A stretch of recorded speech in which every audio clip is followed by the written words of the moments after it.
Go to lead us tonight. I pledge allegiance to the flag of the United States of America and to the republic for which it stands, one nation, under God, indivisible, with liberty and justice for all. All right. At this point, I want to ask for a motion to excuse. I will move to excuse Deputy Mayor Peterson and Councilmember Bode this evening. Second. All in favor? Aye. All opposed? All right. Donna, would you please read the roll call? Yes. Councilmember Inesco. Here. Mayor Dorsey. Here. Councilmember McDowell. Present. Councilmember Schmidt. Here. Thank you, Donna. You're welcome. Oh, yeah, sorry, I didn't turn that on yet. Thank you. Are there, does council have any changes to the agenda tonight? Okay, Mr. Mayor, I have one requested change. If we can move the presentations for officer and reserve officer of the year to bullet point 4 under section A of the agenda. Some of our officers are on duty tonight, and we'd like to have them here if they're available for the presentation, so we can get that out of the way and get them back to work. Did you want to add? are they present now? Not yet? Not yet. Not here, oh, okay. And then we would also like to add an executive session at the end of the agenda, immediately following item J, or section J of the agenda tonight. All right. So I guess we'll just give them a little more time. We can squeeze them in, Okay. I guess. All right. Let's see. I guess we'll move on to council reports then. And we'll start with Joe. Good evening. Not much to report. Coming up next week, looking forward to the council candidate interviews on the 11th. And I especially thank the 6 individuals who have put their name down to represent the city in our vacant seat. And I look forward to getting a better opportunity to learn and meet them next week as well. And outside of that, the only board meeting coming up is EDC, Economic Development Council board meeting on the 13th.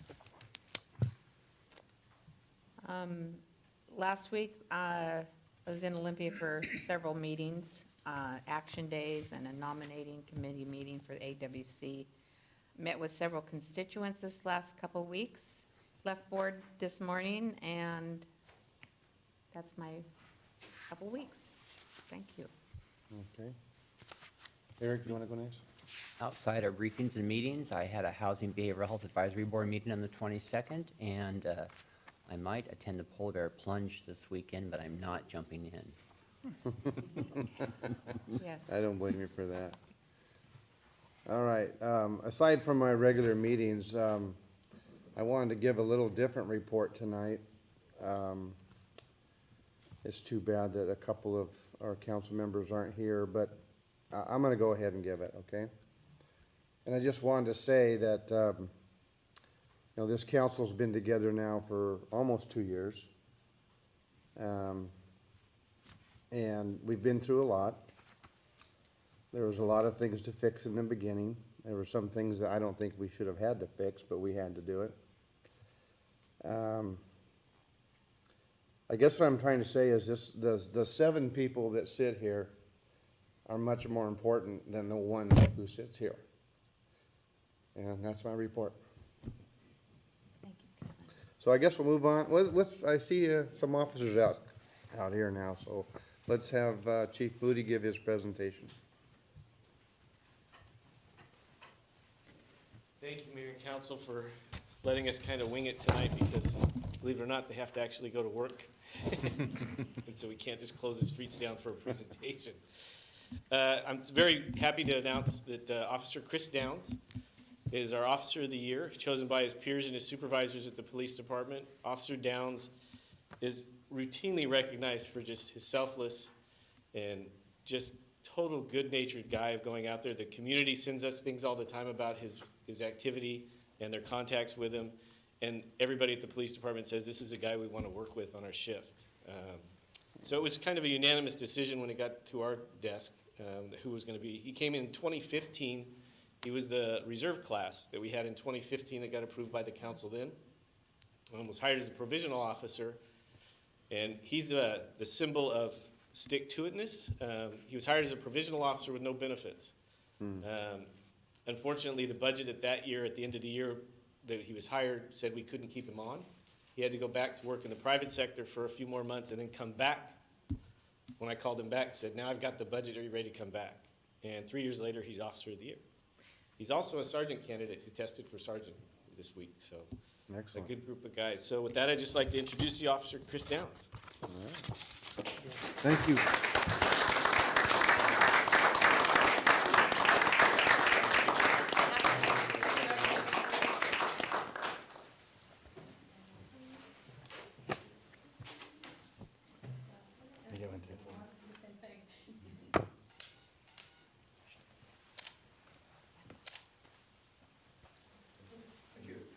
So does he get one of the new cars? Yeah, yeah. I'd also like to recognize Officer Matt Weir, who is a Reserve Officer of the Year for us this year. Matt put in a bunch of hours working all our festivals, events, and everything that goes on, and those guys do it as a volunteer basis. And he's recognized this year as Police Officer, Reserve Officer of the Year, Matt Weir. He couldn't be with us tonight, so thank you very much. So does he get one of the new cars as a officer of the year? Oh, all right, all right. They don't get upgraded. All right. Thank you. Thank you very much. Thank you. Chief? Yeah, okay. All right, let's move on to general public comment. Has anyone signed up for general public comment? Yes. Yes. All right. Our first speaker is Dean Jewett. Dean Jewett. Now remember to give us your name and if you live in the city, please. Dean Jewett, live in the city, 1522 Olympic Highway North. And I got the right agenda item, thanks Donna. Didn't want to do that twice in a row. Real quick, there were some Facebook posts about cleaning up some garbage out by the trestle and a couple other sites. So I just want to let the council know in the city that there's going to be a group of us that are going to be going and tackling that and cleaning that up on Saturday. So kind of a heads up, FYI. Also wanted to do an ask, and maybe Mr. Dorsey, you could let me know on the private side of it, I know you won't be able to answer a question. Would the city be able to provide the dumpster for that? If not, no big deal. We'll take it up to ourselves. I don't have an issue with that. Just wanted to do an ask for that. The status on an open forum meeting that I've actually asked about a couple different times, maybe you could get back to me on that as well. Letting the private citizens know what their rights and responsibilities are when it comes to cleanup and dealing with some of the unsanctioned camps so that we don't run afoul or come into conflict, I guess. Final thing, cleanup of the city and the downtown. I know that Christmas Down Kiwanis, some of the other nonprofit groups, tackle that during the springtime and summer. I'd like to know what the status is of some of the abandoned newspaper and real estate ad boxes that float around and seem that they're just kind of falling apart in disrepair.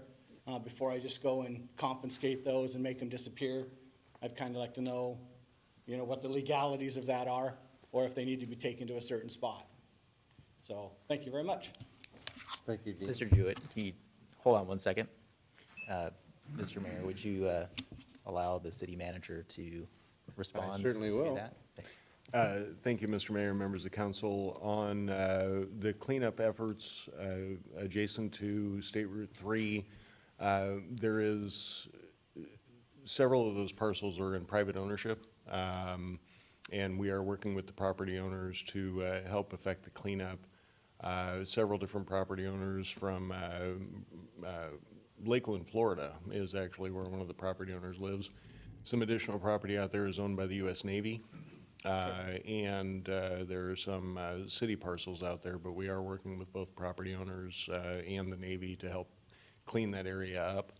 That is something that'll happen relatively soon. There's a meeting that's scheduled early next week to survey the property and find out exactly how much it's gonna cost. So I think everybody appreciates the citizens' willingness to go ahead and step forward and take on that responsibility, but it is something we're already addressing and have already planned to contribute to financially and otherwise. Thank you. Mr. Jewett, polar bear plunge before you do your cleanup. Oh, You want to join us? I'm not plunging, but I'm going to be there to watch. I'll pass. Okay. Joe said he's gonna do it. Nope. Oh, my gosh. Are you ready for our next speaker, Mr. Mayor? Yes. We have John Hanson.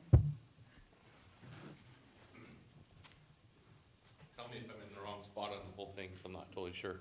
I figured I'd say something just since I'm here. So John Hanson, 213 Southeast Dotsbury Road. We're down on Hammers Inlet. A bunch of you guys have been with us. We went on a secret tour, or not really secret. We went on a tour of the treatment plant. Mike McCarty tasted the water better than me. Maybe the new manager wants to do that. Nope. The good news is, a lot of stuff got put into place, and the treatment plant's monitored at a level that was never done before. By no fault of the city, they put in a system that was approved, engineered, designed to be in compliance. But until the last few steps took place, it became abundantly apparent that it actually can't handle a 2-inch rain event.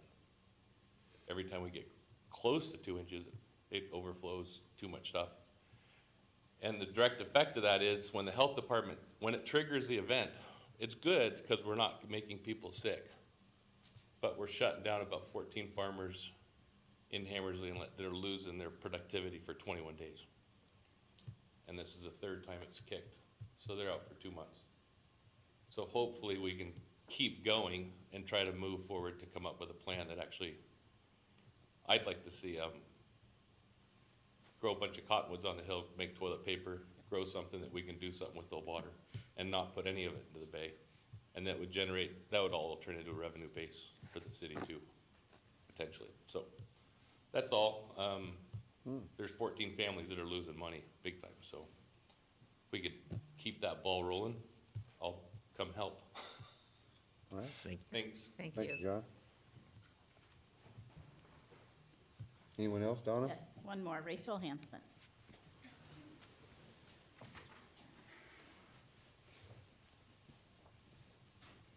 Hi there, Rachel Hanson, 213 Southeast Dotsbury, married to John.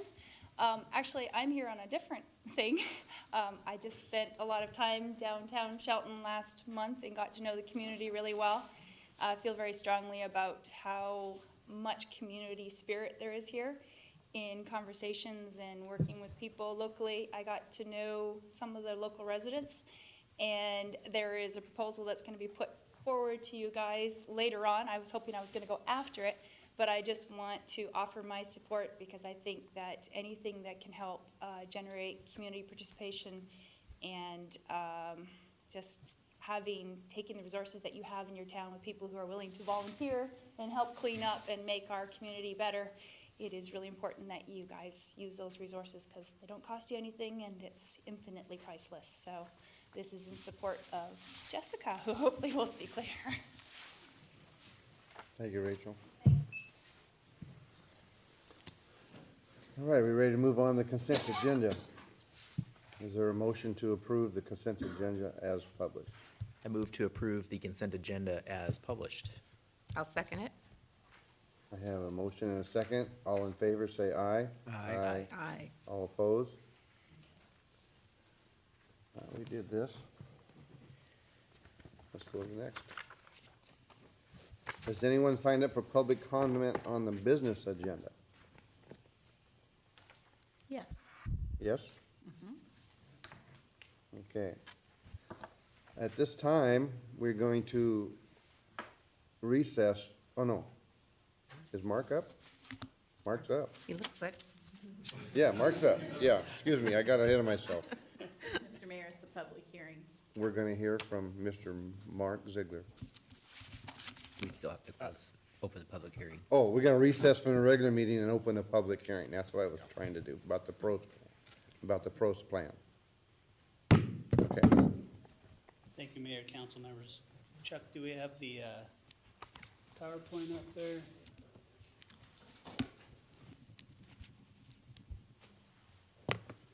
Just to start off, thank you for the opportunity tonight. This has been a process that's been quite involved, nearly a year, or just about a year, that staff and consultant and volunteers and a lot of representatives from the community have helped out to put this plan together for us for moving forward. It's kind of our roadmap, as I've talked about before. It's our roadmap for parks, recreation, open space, and trails. And this kind of consolidates a couple different plans that we've had in the past. We had a separate trails plan, separate parks plan. They've lagged in time and being updated. Part of the opportunity that we've had is the Metropolitan Park District funding that we're now realizing in full because of the economy, property values coming back up, and give us the opportunity to bring in the folks that can help us execute this plan and put it forth and really gain the information we need to make the decisions that will help everybody in the community. So there's several elements of the PROST plan. PROST, again, is Parks, Recreation, Open Space, and Trails. We analyzed our existing facilities. What are our current parks, trails, open space that we have in our inventory? Public involvement. This started way back in May with Spotlight Shelton kicking off our public involvement plan, having surveys, public forums, our Parks and Recreation Advisory Committee, down to this public hearing tonight. Goals and objectives, how we meet many different factors of goals to achieve the elements of this plan, the objectives to meet those goals. Demand and needs analysis, essentially, what did the public, what did the surveys, what do they tell us that they want? What are they striving for in our community? Our action program, how are we gonna meet those demands? How are we gonna meet those needs? Potential funding sources, long, broad list of avenues to fund all of the great opportunities that we have within this plan. And then a funding strategy, so essentially looking forward at a CIP and projects moving forward. Plan identifies mission and vision. I'll just go through the mission right now: to enrich lives by providing recreational opportunities through safe and inviting parks, trails, facilities, open space, and by being good environmental stewards. These were developed through our Parks and Recreation Advisory Committee, and those 5 members have put a lot of time into this.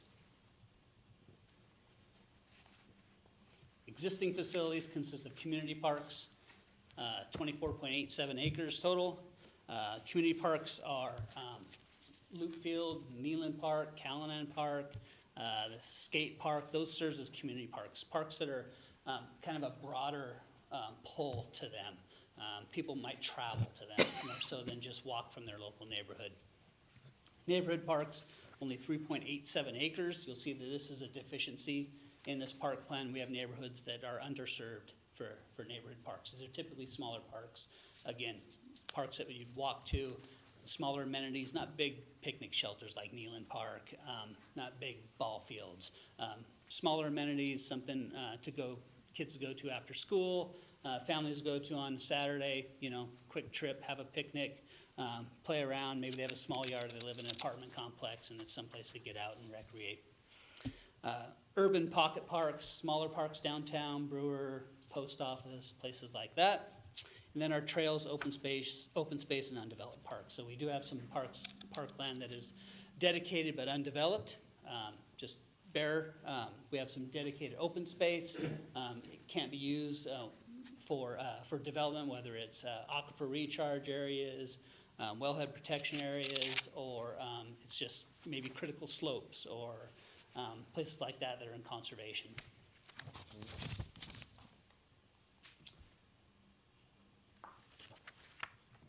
Push the wrong button. There we go. Public involvement.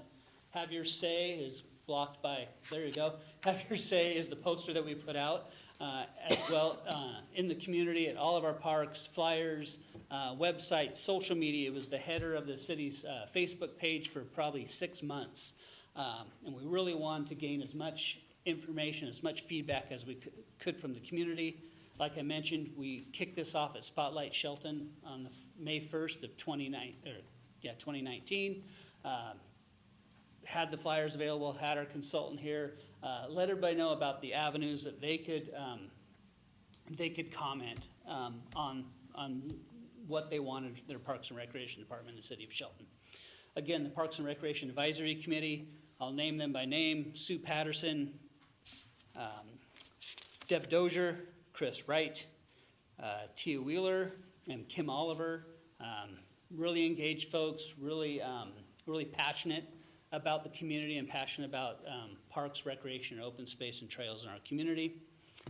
We had a virtual workshop where one could go on their phone or on their computer and actually pin locations in the city where they thought there was opportunities or maybe there was deficiencies. They could pin a location, provide a comment, drag that pin, and for a trail, let's say, from one neighborhood to another neighborhood or a point of interest within the city. It was really interactive, gave us great information. Through that avenue, we saw that nature trails, play structures and splash pads and open space were the top categories that folks commented about as biggest needs and biggest opportunities. Then we had the more traditional community survey, answer the question, fill in the box. We had 226 individual comments there. I thought it was really interesting that 50% of those people visited a park once a week.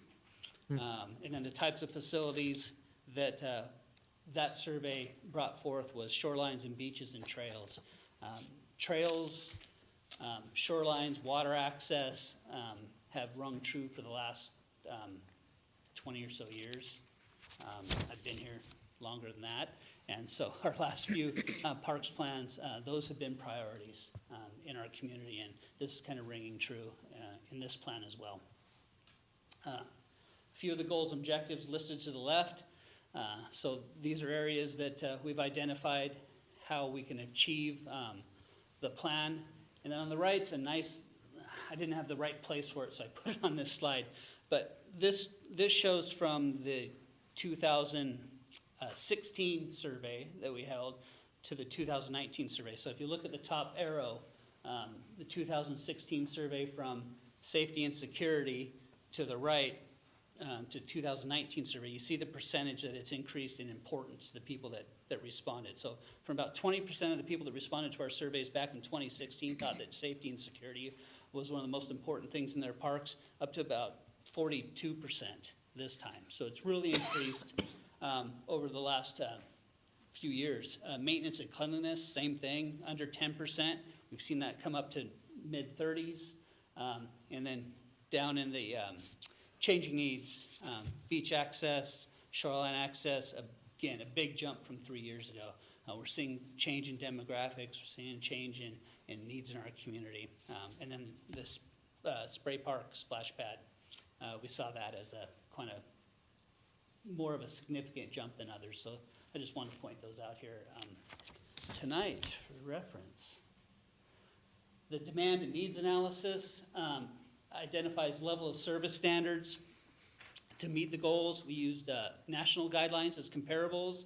National Recreation Park Association provides a lot of guidance in developing these guidelines. There's state guidelines put out by the Recreation and Conservation Office. There's peer cities, there's other cities that we reviewed their plans and looked at their inventory and their needs analysis and helped develop some of these recommendations that you have in the plan today. And they might not be taken, word for word, but we grouped all these together and worked with our advisory committee to come up with a reasonable recommendation for our community. We have city plans, we have our comprehensive plan, we have Action Shelton, we have other plans, downtown visioning. We have other plans that we've also incorporated here and took those recommendations and tried to make sure that we represented those plans as well. And then, of course, the community feedback. The level of service standards being recommended are shown to the right. And these are the same service standards that have been in the previous two PROST plans. Community parks at a 3-mile service radius. Neighborhood parks at a half-mile service radius. Again, neighborhood parks are some parks that might not have parking facilities or smaller facilities. There's something for the neighborhood. They don't have those large draws. Community parks might have larger draws, so they're going to serve a wider range of community members and larger demographic. Total park land at 5 acres per 1,000 residents. Open space at 20 acres per 1,000 residents. And then trails aren't as specific. Trails and shorelines aren't as specific. So we talked about, it's hard to put a lineal foot of trail per 1,000 residents, or, you know, so, and the advisory committee really wasn't, I guess, concerned with making that type of recommendation, more so just expanding upon what we have, providing opportunities. We know where it's lacking. We know that there's goals and objectives to provide multimodal transportation from points of interest in the community, from the library to neighborhoods, from schools to schools, other points of interest, parks to parks. And so that's kind of the metric that they're recommending. And then shoreline, we don't have a lot of public access on our shorelines, so it's kind of hard to quantify and when to know when something will become available to our community. So really the guideline is just when opportunities present themselves, be prepared for preservation of that shoreline, public access, collaborate with some of our partners and other landowners here, and work the best we can to help provide that resource to our community. This is a heat map that shows a little better what that demand is. And you'll see the circles represent, the center of the circle are park facilities, existing park facilities. So you'll see in orange is the quarter-mile service area. So that meets our community parks and neighborhood parks. Those are meeting that service area within a half mile. Or excuse me, quarter mile. The yellow is the half-mile service radius. You'll see the, let's see, Callanan Park is in the, kind of smack in the middle of that, and you'll see the half-mile service radius around there. The quarter-mile opportunities are kind of the lighter green. Those are areas that are certainly lacking within the community, and you can just see the kind of the gaps between the yellows and the oranges, where we're underserved per these standards. And then the darker green is the half-mile radiuses. So you'll see that outside on the outskirts there of the light green. You'll see kind of the extreme south side of town, north side of the city limits are kind of the areas that are underserved at this point. Not the most intensely developed areas, which is really good because there might be opportunities to obtain property there in advance of development because it's cheaper at that point, and you can maybe have more opportunities to provide the resources in a centralized location up there before development occurs. Needs analysis table. So this extrapolates that 5 acre per 1,000 metric based on our population, existing population, forecasted population 2025 and 2030. So it takes a parkland at 5 acres per 1,000. Our need right now is 0, continues to be 0 in 2025 and 2030. So overall, we have enough parkland to serve our needs. It's the amenities and the service areas that we have a deficiency and we're lacking. The open space meet that metric now. In 2025 would have a 22.58 acre deficit, and then 2030 65.46 deficit based on those metrics. So the action program, we actually have 3 levels of methodology to approach and reach the goals within the plan. Those are from anywhere from opportunity to capacity to cost, collaboration. Is it going to boost tourism? Is it going to certainly demonstrate some of the needs of the plan? is it time sensitive? Could we lose this opportunity? Does it protect the environment? So these are all methodologies that be used to make decisions down the road in moving forward when we bring projects forward to the council for approval and through annual budget process. Priority projects now, facility maintenance, safety, security, maintenance, cleanliness. We saw that over and over again throughout our public outreach. We're already addressing that. We're adding a maintenance worker to our Parks Department this year. That maintenance worker will work weekends year-round. So we'll have open restrooms in Neeland, Loop, and Callanan on weekends year-round. We'll have somebody that can pick up litter year-round, clean up, provide for the community year-round, which we haven't had in the past. Mostly due to funding, partly because we were seeing the lack of use certainly in November, December, January, February due to the weather. But we're seeing more and more use in the winter months. There's more and more maintenance activities to take place, so we're addressing that right now and meeting those needs, and that was budgeted through the 2020 annual budget. Amenity-specific renovation and replacement. Talked about irrigation systems that need to be updated. Some of them are 30, 40 years old. They take a lot of maintenance, a lot of repair on an annual basis, and addressing those, replacing some roofs, things like that that are identified within the specific parks and the plan that we can chip away at some of these projects that are creating intensive maintenance tasks rather than just going ahead and fixing them and removing those from kind of the daily log. Planning and development, obviously looking at our non-developed parks, our undeveloped parklands, and planning those for the future, but also looking at where parks can be sited, where growth is going to occur, and how we can address that. Again, trails and corridors, same thing. Where's the most logical places? Are there trails on private property that are commonly used by the public? Maybe there's easements that can be approached. Maybe there's public property where there's informal trails that just need to be formalized and made more available to the public. Are there projects we can partner with other projects within the city, maybe a street project or something else, a utility project that might provide a trail corridor as well. And then enhancement of support facilities. Those are all the things like, playgrounds and restrooms and those things that would add more amenities to the community. Funding, of course, we have the Shelton Metropolitan Park District and the current expense fund. That annual revenue supports maintenance and operations. And there is some funding available for capital expenses each year.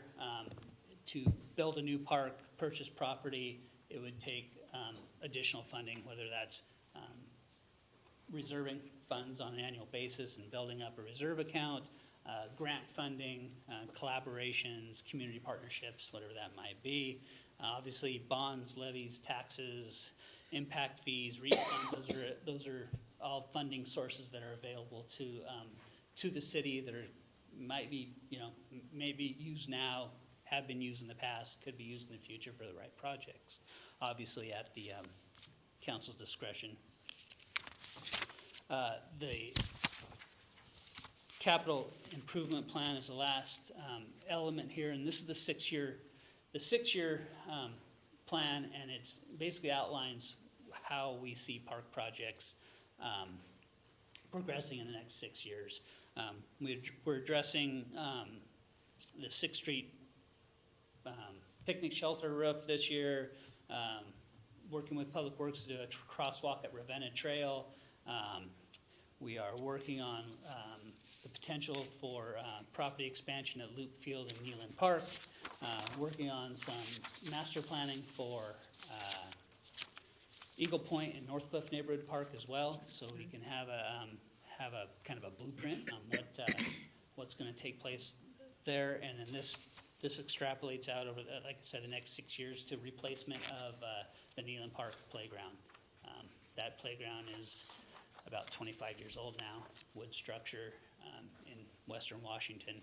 A lot of maintenance, upkeep, and there's some, I wouldn't say safety hazards, but there's potential if you don't maintain it and stay on top of it on a regular basis, which the guys do a great job of. So the capital improvement plan is also in here, and that'll be updated annually as we move forward and address some of those issues. So that's all I have tonight. Mayor, the ordinance won't be read tonight. We'll bring that back at a later date. We still have a couple things to wrap up as far as the comprehensive plan and getting this added to the city's comprehensive plan. But in essence, I'm presenting to you a final draft of the PROST plan tonight. I have a question, Mark. Absolutely. So I know over on Birch Street, the house with the creek that ran through it underneath, is that Birch Street? How's that coming as far as, because that would be a pocket park, right? Well, it was purchased by Storm. So, Right. So it's under ownership of the Storm utility. So Right. it would be dictated by what the needs are for Storm. So we'd work together.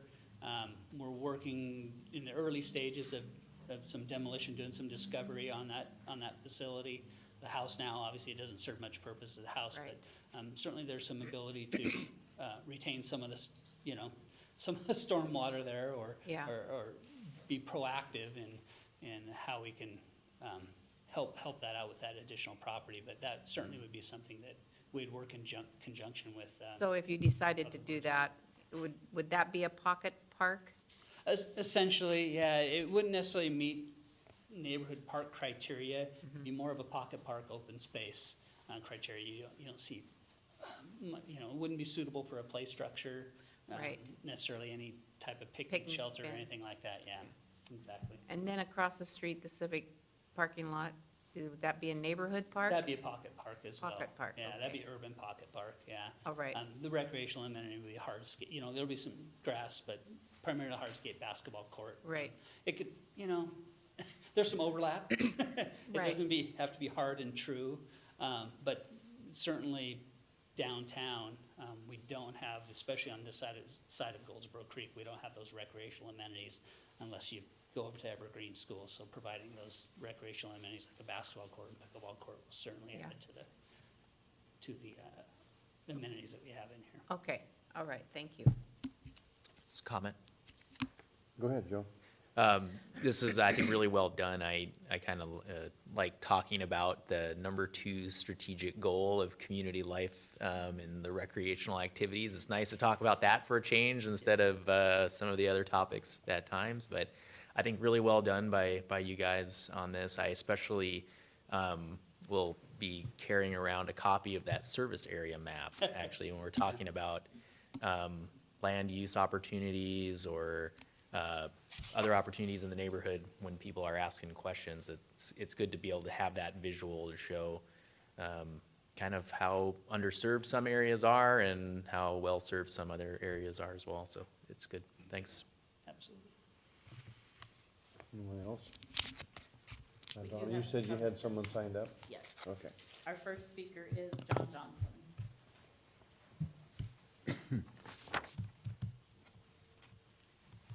Hey guys, John Johnson. Live out Arcadia way. Don't live in the city. Coach and teach for the Shelton School District. Buy my groceries here too. This is where all the food is, so I'm here every day for that. Anyways, that was once again another awesome plan, great presentation.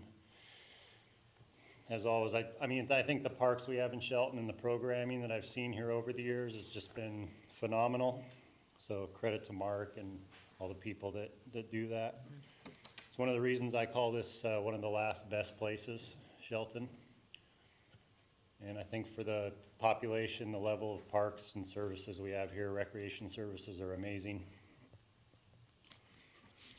To me, it's no surprise that trails are once again at the top of the list. As Mark said, it's been, he said 20 years probably, near the top of the list or at the top of the list. I was involved in county parks planning for a couple of planning cycles when they were into that. And we also found that trails were near the top of that for good reason. for what they do for quality of life and wellness, things like that. And I just want to speak to a couple of trails specifically here in Shelton. One is not a trail yet, but I think it should be, and that's the railroad corridor, and I'm sure people have talked about that. I haven't been following. I know there might be some competing interests for that railroad, but if that's still a thing with the museum and the, you know, the rail rides and things like that. I think we can definitely honor the logging railroad heritage here and also have a good multi-use trail, particularly on this corridor in the city. I think we can do both. And I've seen examples in other communities where they've been able to do that. Because there are many other communities like ours that used to be logging towns, and they had railroads, almost all of them. So if you travel around a little bit, and some of you probably have seen some awesome projects that are able to do both with abandoned rail corridors. The other's the Huff and Puff Trail. One of my favorite places probably in Shelton. World-class amenity across from the schools and now from the YMCA that's being built there. Conservative estimate, I've probably run 15,000 miles there in the last 19 years. It's in tough shape right now, and I know I'm almost out of time. Would love to help get that back up to the standard that it has been over these last 20 years. I know it's probably a funding / maintenance issue, but I know there's enough people that use it, and that's part of a good part of the problem is, and I guess I'm out of time, so thanks. Well, thank you, John. Thank you. Any- Next speaker is Jessica Roberson.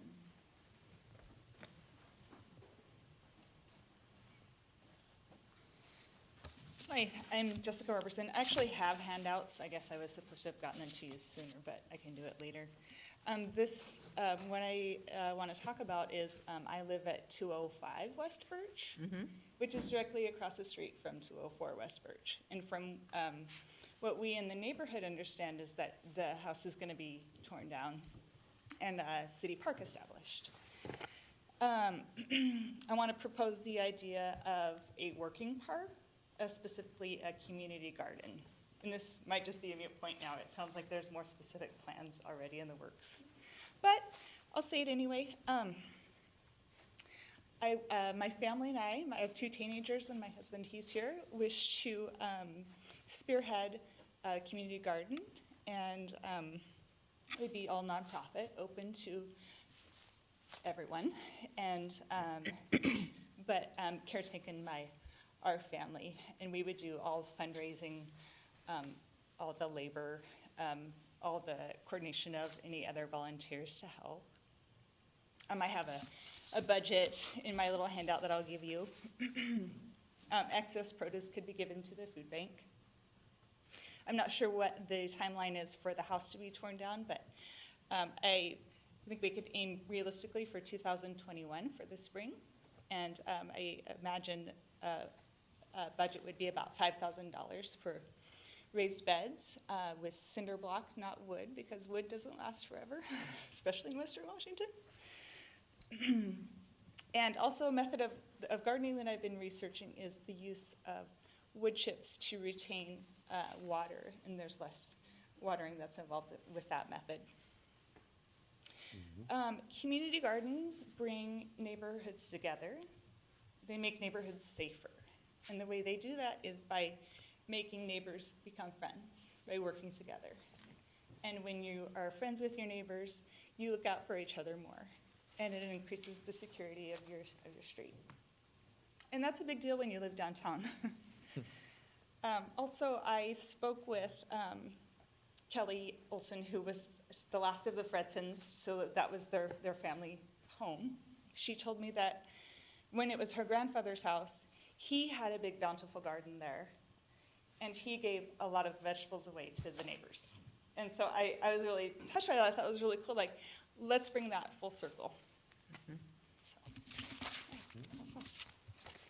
Should I just wait until the end to give these out, or? Thank you.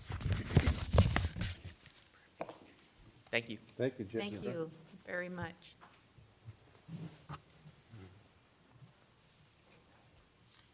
Is that it, Donna? That is it, Mr. Mayor. Okay. All right, has anybody signed up for public testimony? On the action agenda. Oh, yeah. Are we closing the public hearing? We, Mr. Mayor. Is there anybody else that hasn't signed up that would like to speak? Okay. Okay, where do we go to next? And Mr. Mayor, we do need to close the public hearing. Yeah. Yeah. Okay, so we're gonna, at this time, we're gonna close the public hearing and resume the regular meeting. Now, what do we have here? Has anyone signed up for public comment on the action agenda? No, they have not. No. All right. The only item on the action agenda this evening is a resolution to update the fee schedule. City Manager Jeff Knighton has the details. Thank you very much, Mr. Mayor, members of council, and members of the public. Tonight is the second go-around on the master fee schedule. The presentation that you saw at our previous meeting, there were no changes to those elements, but for this meeting tonight, there are a couple of additions, and wanted to go over those briefly. The first of several, actually, and they're all on the same page of the master fee schedule, is the water turn-on and turn-off fees that are associated with plumbing work and things like that on individual lots. We've reduced those fees, some fairly significantly, from $275 for an after-hours turn-off down to $100, which basically covers calling our employees back in at an after-hour time period. The other ones, other changes to those water fees follow along that same path. Be happy to answer any questions about those. The only other change from the initial presentation you saw at the last meeting is the elimination of a biosolids per bag fee. And the reason that we've eliminated that is we have the fee in our fee schedule, but there was never a method established to charge people and collect that fee. So until we work that out and make sure that that's implemented correctly, we'll remove it from the fee schedule. Once we have established a method of payment, we will then add it back to the fee schedule. We wanted to make sure the entire chain was complete. If you have any questions at all, I'd be happy to answer them. Any questions from the council? Joe? Just have one question, and it's related to law enforcement on the excess alarm fee. How does that get assessed? And I'm assuming that's for automatic alarms at residences or businesses. Just curious on the details with that is all. Alarm fees were set up years ago, basically, and a lot of law enforcement agencies have adopted them because of automated alarm systems. And people will tend to not get them fixed or correct the problem. And we send officers every time an alarm goes out. And so if we go to your house once, twice, 3 times, as it gets established that it's obviously an alarm issue or a home issue rather than a burglary or a legitimate, we excuse weather issues. But what we don't excuse is if we've repeatedly sent you letters and said, your alarm keeps going off every week, please contact your alarm company or fix the door or the window that keeps causing this issue. And that clarified it. So you guys send some sort of correspondence after Yes, a couple few absolutely. They get times of letters responding and. as we respond to their alarms. I think in the last 4 years, I've had one business actually call me back and say, okay, fine, we're working on it, we'll get it fixed. So usually it's taken care of with just a letter. Thank you. Anyone else? All right, I'd like to ask for a reading of resolution number 1155-0120. Resolution number 1155-0120, a resolution of the City of Shelton, Washington, superseding resolution number 1147-0619, master fee schedule. I should ask if there's anyone else in the audience that would like to speak that has not signed up. Okay. All right, so do we have a motion? I move to approve resolution number 1155-0120 as presented. Second that. Okay, we have a motion and a second to approve resolution number 1155-0120 as presented. All in favor, say aye. Aye. All opposed? None? All right.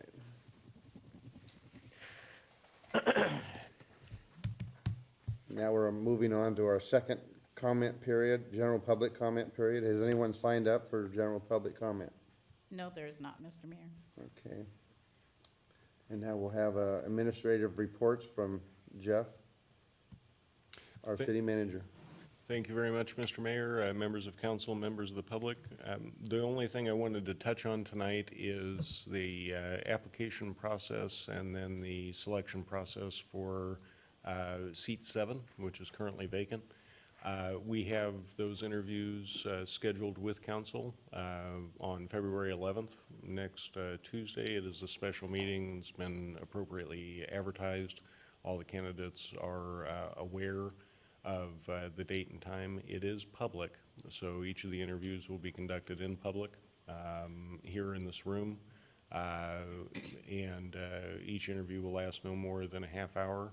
The other part that I specifically want to mention, 6 candidates, and they are random. So our city clerk, Donna, has labeled all the applications in the order in which they were received, and then she will draw a random number out of the hat, or she's got a container of some type, and we'll interview the candidates in that order. And we'll do that in public when we draw the names. That's really all I wanted to mention. I'm looking forward to it. I think all of us are. All right, thank you, Jeff. Write this note right here. Does the council have any new items for discussion? Actually, Mr. Schmidt. I have one thing just to kind of follow up on, and with Mr. Hansen's comments and the PROST plan. When we're looking at irrigation in parks or other city facilities using reclaimed water, and just when we're building plans together, it'd be interesting to see. I understand that, we're limited in terms of where the infrastructure actually lies, but looking at if we're going to be building a park like Eagle Point, yeah? Is that the right name? Correct. Right, all right. Eagle Point being fairly close to the treatment plant, obviously it would be an option to irrigate that instead of out into Hammersley. Just, I think it's a good idea to look into that, so just wanted to bring that up. All right. Thank you, Joe. Thank you. Now, we're going to break into an executive session. So we are now adjourning to an executive session to discuss with legal counsel representing the city litigation or potential litigation to which the city is or is likely to become a party. The executive session will last about 15 minutes. No action to follow. And no action to follow. And no action to follow, correct.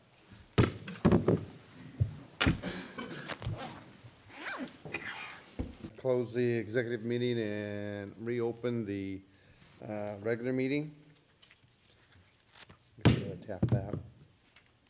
So our next, the announcement of the next meeting, the next meeting will be Tuesday, February 18th at 2020 at 6 o'clock. This meeting is adjourned.